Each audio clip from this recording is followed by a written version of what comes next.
Selamat siang dan salam sejahtera bagi kita semua. Shalom. Perkenalkan, nama saya Jen Huli Selan dari Unit 1 Sektor Getsemani. Yang kami hormati Bapak Ketua Majelis Jemaat GPM Toi Sapu, Pendeta J. Hitipeu.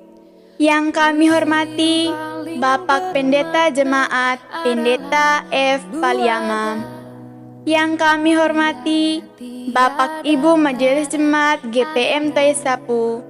Yang kami hormati Bapak Ibu Dewan Juri dan seluruh panitia penyelenggara lomba yang saya banggakan. Puji dan syukur kami panjatkan kehadirat Tuhan yang Maha Kuasa, karena atas perlindungan dan tuntunan dari Tuhan Yesus, kita semua masih diberikan berkat serta masih bersama-sama sampai dengan hari ini. Hadirin yang berbahagia, pada mulanya kasus positif COVID-19 di Indonesia pertama kali dideteksi pada tanggal 2 Maret 2020. Ketika itu, 2 orang Indonesia terkonfirmasi tertular dari seorang negara Jepang, dan pada tanggal 9 April 2020, pandemik telah menyebar ke 34 provinsi dengan DKI Jakarta, Jawa Barat, dan Jawa Tengah. Sebagai provinsi paling terpapar SARS-CoV-2 di Indonesia. Setelah virus ini menyebar sampai ke Provinsi Maluku, khususnya kota Ambon, tentu saja ini memberikan dampak buruk bagi mobilitas masyarakat dan perekonomian masyarakat.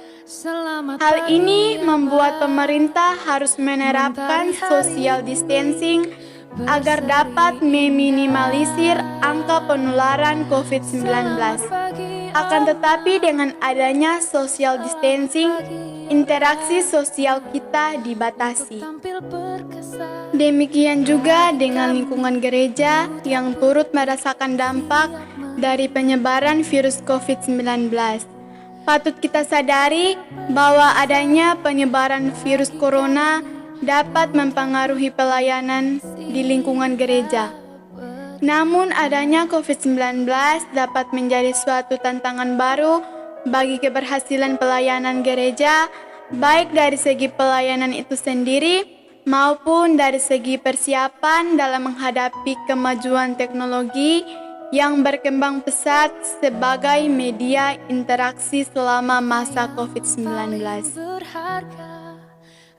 Hadirin yang berbahagia, bagaimana pelayanan gereja dapat dikatakan berhasil?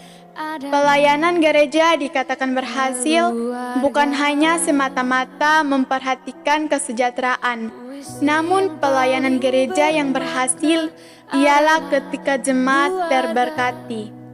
Dalam kondisi kita yang sekarang ini, iman berperan penting sebagai dasar pelayanan gereja. Yang saya maksudkan adalah bagaimana sikap hati ini dapat menerima hadirnya Roh Kudus. Tetap teguh dalam menghadapi situasi apapun. Seperti yang kita ketahui, gereja tak hanya dapat didefinisikan sebagai sebuah gedung, sebagai fasilitas penampungan jemaat untuk kebaktian. Tapi gereja merupakan kesatuan jiwa-jiwa yang terpanggil dari kegelapan menuju terang, yaitu Yesus Kristus sendiri.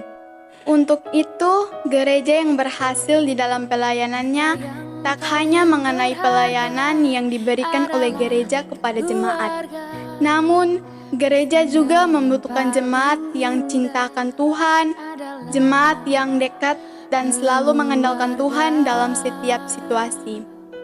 Apa yang dapat dilakukan gereja untuk jemaat dan untuk keberhasilan pelayanan?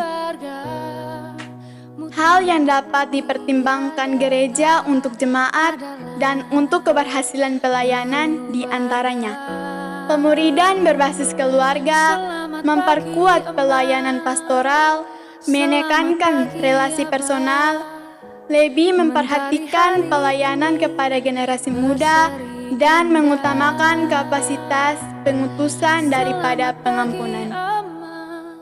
Hadirin yang berbahagia, Akhir kata, tetap teguh, pelayanan tidak akan berakhir hanya karena pandemik. Jadilah berkat untuk keluarga dan orang banyak, dimulai dengan hal-hal kecil yang kita lakukan di lingkungan keluarga. Berdoa untuk Tuhan, sebab doa orang benar besar kuasanya. Yakobus 5 ayat 16b. Demikian pidato singkat saya. Sekian dan terima kasih. Salam sejahtera bagi kita semua. Shalom.